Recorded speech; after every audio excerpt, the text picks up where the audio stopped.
Hello, how are you? I hope you're keeping safe and that you're protecting yourself and your loved ones. This corona is beginning to treat us abnormally. But guess what? We can coexist. Welcome to June Chepkeme Special. We are taking the show a notch higher. We are going to discuss matters entrepreneurship, innovation, and technology in more interesting ways than we've ever done before. And today, we are featuring the movers and shakers in the tech space, the actual tech entrepreneurs who are writing apps, who are running startups that are making that much needed difference in this continent, and are the people who positioned Kenya as an innovation hub. Joining me today is none other than Frank Tamre. Hi, John. We are honored to have you, Frank. Thank you. You know, the thing about tech entrepreneurs is that we don't know you, we've never seen you, but we can feel the impact and what you are doing in the tech space. Proud of the contribution you've made in this space. Thank you. So who is Frank? Frank Tamre is, let me just start from just a bit of background. I formerly worked at Intel, and then after that I left and started Moringa School, which is a boot camp that trains people how to write code. That is to produce developers, people who actually are going to build software. Then I left in 2016 to start EarlyCamp. And then after I left to start EarlyCamp, the next thing that I did is, I think recently, is when I started working for, I've not stopped EarlyCamp, EarlyCamp is still continuing, but I work for Snap Mobile, where we build amazing software for companies around the world. So that's who Frank Tamre is. And on top of that, I think I love cooking and swimming. So. Oh, interesting.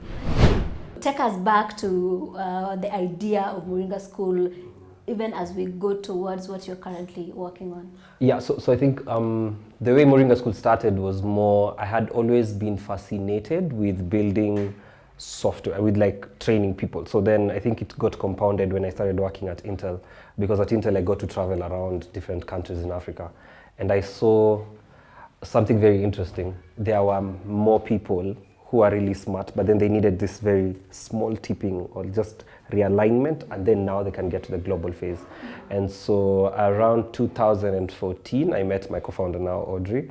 And then I think after I met her, we had a chat, and then we just started the company. I mean, there's so many things and lessons that I learned from starting it. And then I think we ran it for a couple of years, and then once I think at some point we had issues, and then I just had to leave. That is in 2016, June specifically. Do you then suggest that you did not get to understand, that kind of partnership with Audrey that maybe became one of the reasons why you had to part? I think it's the way we set it up. I think the way we set it up from the start was a problem, and also if you really ask me, it's the whole thing on value systems also. I mean, you take forever to understand people, but I'll really say on that part of the value system, and then also being naive about being passionate about an idea, but then not sitting down to say, let's set it up in this way such that whenever there's a problem in future, this is how we're going to sort it out. What's a startup? Because again, Moringa School moved from a startup to an actual enterprises, and for real, the tech space in the country felt the impact of Moringa School.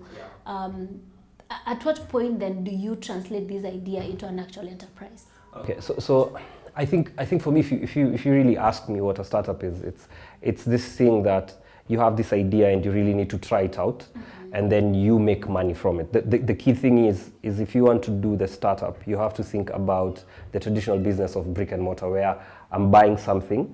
So if it's a startup, there's a service I want to offer to people, I add, there's a cost element to this service. Then I add my markup, and then once I add my markup, I put a price to it.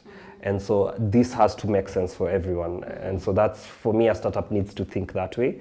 And then once you start running it from a startup phase, it's where you're just trying out your idea. And it's okay for you to fail as a startup. I think that's the one thing that if you look at, probably it's because of our 844 system, we are told that failure is a bad thing.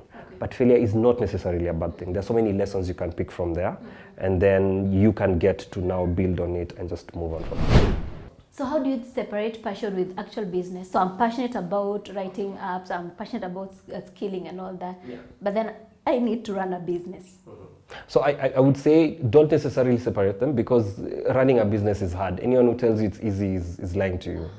I come from that belief system of you just have to work hard, and that working hard is not only working hard, but in the element of working hard, there's the element of working smart, where you have to think about how do I do certain things that are actually going to ensure long-term sustainability.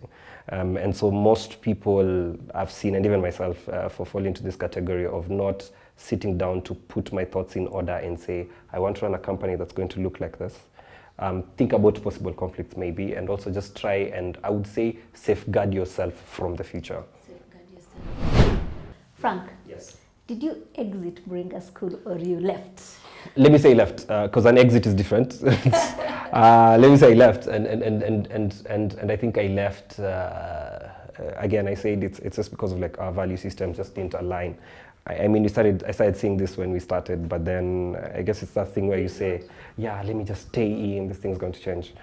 I think I just got tired of just like doing it with my co-founder, and I was like, you know what, I don't want to do it with her. I was told this by a lady that the difference between a marriage and a business where you're running it as a partnership is that with a marriage, you can sometimes start it off when you're two single people, and then the baby comes later on if you ever want to have a baby. Okay. A startup is you need to know your partner, so the two of you, plus a baby that has already come on board. So you have to learn all these two people at the same time. Yeah. And it is really hard and frustrating, I'll tell you the truth. Partnerships are really good. They will really help you out, because I remember like with Audrey, and I'll tell you the truth, she is not a bad person. No matter how much people are going to paint her as a bad person, she's not a bad person. She's an amazing, brilliant lady, that I'll tell you. And the thing is, there are some things that I was not good at that she was really good at. And there are some things she was not good at and I was good at. And those are the things that you have to understand when you're doing a partnership, that the other 50% or 30% that you don't know, leave it to the person who knows it and trust that they'll do it.